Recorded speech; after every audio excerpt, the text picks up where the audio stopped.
Bismillahirrahmanirrahim. Assalamualaikum warahmatullahi wabarakatuh. Selamat pagi. Salam sejahtera untuk kita semua. Tabib pun, Ibu dan Bapak rekan-rekan sekalian, di kesempatan ini kami akan membahas tentang perhitungan TMT untuk bisa mengikuti PPG dalam jabatan tahun 2023. Kita sering mengenal istilah TMT atau tanggal mulai tugas begitu ya, ada yang menyebutnya. Sekaligus ini menjawab pertanyaan dari rekan kita, salah satu rekan kita di salah satu video, guru TMT itu maksudnya TMT PNS atau P3K atau bisa TMT honorer berdasarkan Dapodik juga. Bapak Ibu, teman-teman sekalian, kita akan jawab ya pertanyaan tersebut terkait dengan TMT. Pertama, kita akan melihat dulu Permendikbudristek nomor 54 tahun 2022 tentang tata cara memperoleh sertifikat pendidik bagi guru dalam jabatan. Di pasal 2 disebutkan bahwa ayat 1 ya, guru dalam jabatan sebagaimana dimaksud dalam pasal 3, pasal 4 ini maaf. Pasal 4 merupakan guru dalam jabatan yang diangkat sampai dengan tahun 2025. Ya, jadi artinya Bapak Ibu guru dalam jabatan yang diangkat sampai dengan nanti tahun 2025 itu bisa mengikuti PPG dalam jabatan ya, dalam rangka memperoleh sertifikat pendidik. Nah, di pasal 5-nya tentang persyaratan di poin pertama ya yang A, berstatus sebagai guru dalam jabatan dan masih aktif melaksanakan tugas sebagai guru selama 3 tahun terakhir. Nah, kata kuncinya adalah di 3 tahun terakhir ya Bapak dan Ibu, sehingga TMT yang bisa mengikuti PPG dalam jabatan adalah Bapak Ibu guru yang TMT-nya 3 tahun ke belakang, itu paling cepatnya ya gitu. Nah, kalau kita tengok di surat Direktorat PPG terkait dengan seleksi administrasi di tahun 2022 yang lalu, ini kita tampilkan dalam rangka memastikan bahwa ternyata memang terhitungnya adalah 3 tahun terakhir begitu ya. Di surat ini untuk PPG dalam jabatan 2022. Nanti untuk PPG dalam jabatan 2023 ini tentu dia akan bertambah setahun begitu saja ya. Kita lihat di nomor 2 pada poin B ya.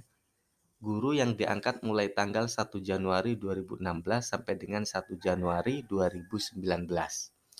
Karena surat ini untuk PPG 2022, maka bagi yang TMT 1 Januari 2019 sudah bisa ikut.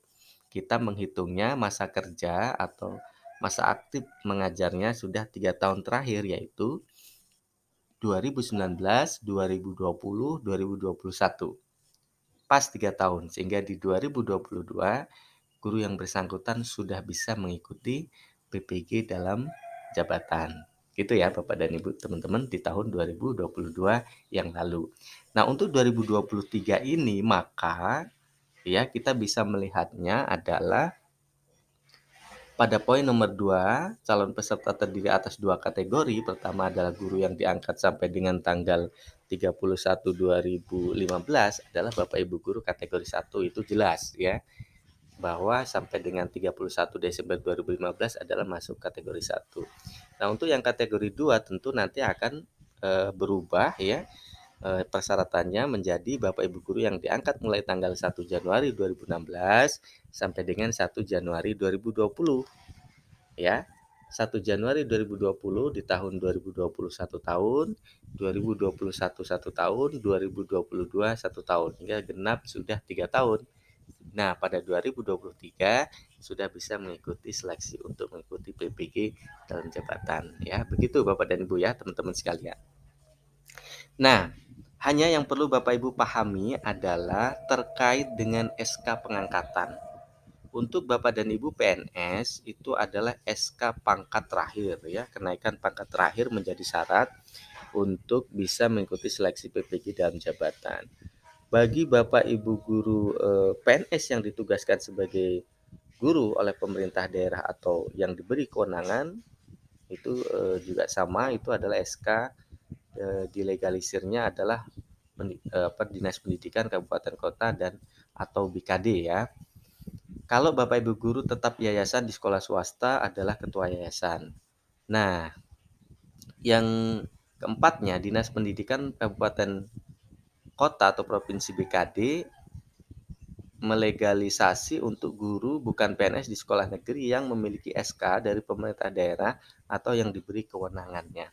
Bapak Ibu teman-teman, untuk TMT itu dihitungnya adalah ketika Bapak dan Ibu diangkat menjadi guru dengan dasar satu.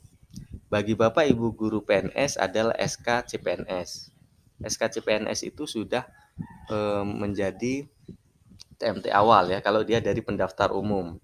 Kemudian Bapak Ibu guru swasta itu adalah SK pengangkatan pertama kali ketua yayasan. Nah, bagi Bapak Ibu guru yang honor di sekolah negeri hanya mempunyai SK pengangkatan pertama oleh kepala sekolah, maka itu belum terhitung TMT. Karena untuk bisa mengikuti PPG dan jabatan, syarat administrasi adalah SK pengangkatan ya oleh pemerintah daerah atau yang diberi kewenangan. Minimalnya adalah dari Dinas Pendidikan, begitu ya. Jadi yang bisa mengikuti kegiatan atau seleksi PPG dan jabatan.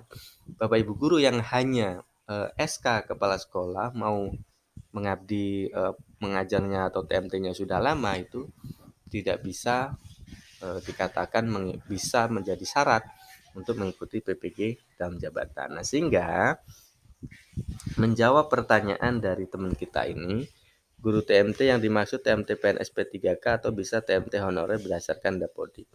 Tergantung dari pada saat honorernya ya. Ketika honorernya itu di sekolah swasta sudah SK yayasan, maka berarti TMT sejak diangkat oleh ketua yayasan. Kalau honorernya di sekolah negeri hanya sebatas SK kepala sekolah, maka TMT yang dimaksud adalah TMT ketika diangkat CPNS atau TMT ketika P3K. Begitu, kecuali pada saat honorer tersebut sudah memiliki SK minimal dari Dinas Pendidikan atau SK kepala daerah. Begitu ya Bapak dan Ibu teman-teman sekalian. Mudah-mudahan ini bermanfaat. Bapak dan Ibu yang memiliki pertanyaan masih seputar sertifikasi guru Indonesia, silahkan tuliskan di kolom komentar, nanti kita akan diskusikan bersama. Sekali lagi Bapak dan Ibu teman-teman, terima kasih sudah berkunjung ke channel sertifikasi guru, media sharing informasi dan edukasi seputar pendidikan profesi dan sertifikasi guru Indonesia. Sekali lagi kami ucapkan terima kasih. Assalamualaikum warahmatullahi wabarakatuh.